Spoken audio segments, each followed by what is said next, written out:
गांव के कोने में एक पुराना खंडहर सा हवेली था। लोग कहते थे कि वहां कोई भूत रहता है जिसने सालों पहले एक लड़की को मार दिया था। उसके बाद से हर साल उस हवेली के पास से कोई लड़की गायब हो जाती थी।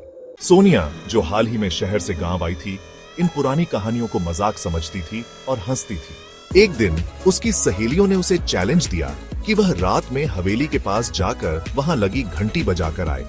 सोनिया ने हंसते हुए चुनौती स्वीकार कर ली। रात का समय था। हवेली काली छाया में डूबी हुई थी। सोनिया ने अपना साहस जुटाया और हवेली के पास पहुंची। वहां अजीब सी ठंडक थी। उसने घंटी बजाई और जैसे ही उसने पलटकर चलने की कोशिश की, उसे लगा किसी ने उसका हाथ पकड़ लिया। वह मुड़ी, लेकिन वहां कोई नहीं था। डर के मारे उसने दौड़ लगाई। उसके दिल की धड़कनें तेज हो गईं और सांसें उखड़ने लगीं। हर कदम पर उसे ऐसा लग रहा था कि कोई उसका पीछा कर रहा है। लेकिन तभी एक काली आकृति उसके सामने प्रकट हुई। वह आकृति इतनी भयानक थी कि सोनिया के पैरों तले जमीन खिसक गई। सोनिया चीखने की कोशिश कर रही थी, लेकिन उसकी आवाज बंद हो गई। उसकी आंखें फटी की फटी रह गईं और शरीर कांपने लगा। वह आकृति धीरे धीरे पास आकर एक महिला का रूप ले चुकी थी। सोनिया को अपनी आंखों पर विश्वास नहीं हो रहा था। उसकी आंखें सुर्ख लाल और चेहरा जल चुका था। वह महिला इतनी डरावनी थी कि सोनिया की रूह कांप उठी। घोस्ट, तूने मेरी नींद तोड़ी है। अब तू भी मेरी तरह इस हवेली की कैदी बनेगी। उसकी आवाज में इतनी नफरत और गुस्सा था कि सोनिया की हिम्मत जवाब दे गई।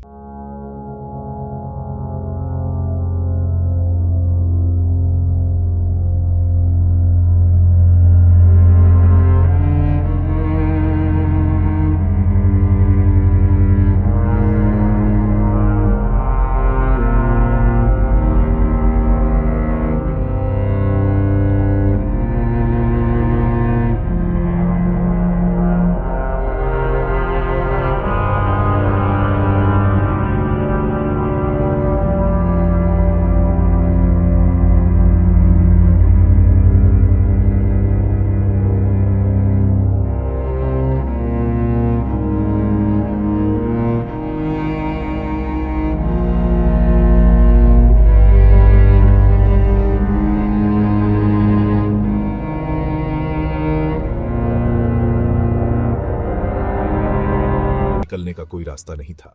गांव वालों ने जब सोनिया की खोज शुरू की तो उन्हें उसका कोई पता नहीं चला। वे जंगलों में भटकते रहे, गांव के हर कोने को छान मारा, लेकिन सोनिया का कोई सुराग नहीं मिला। हर बीतते दिन के साथ उनकी चिंता बढ़ती जा रही थी। कुछ दिन बाद किसी ने हवेली के पास घंटी की आवाज सुनी। यह आवाज इतनी भयानक थी कि सुनने वाले के रोंगटे खड़े हो गए। हवेली के पास जाने की हिम्मत किसी में नहीं थी, लेकिन इस बार वह आवाज सोनिया की थी। उसकी चीखें हवेली की दीवारों से टकरा रही थी। लोग डर के मारे कांपने लगे। लोग अब समझ चुके थे कि जो भी वहां गया वह कभी वापस नहीं आता। हवेली पर एक भयानक श्राप था जो किसी को भी नहीं छोड़ता, और सोनिया अब उस भूतनी के साथ अपनी अगली शिकार की प्रतीक्षा कर रही थी। हवेली की भूतनी ने उसे अपने वश में कर लिया था। अंत में हवेली का रहस्य हमेशा के लिए अंधेरे में छिपा रह गया।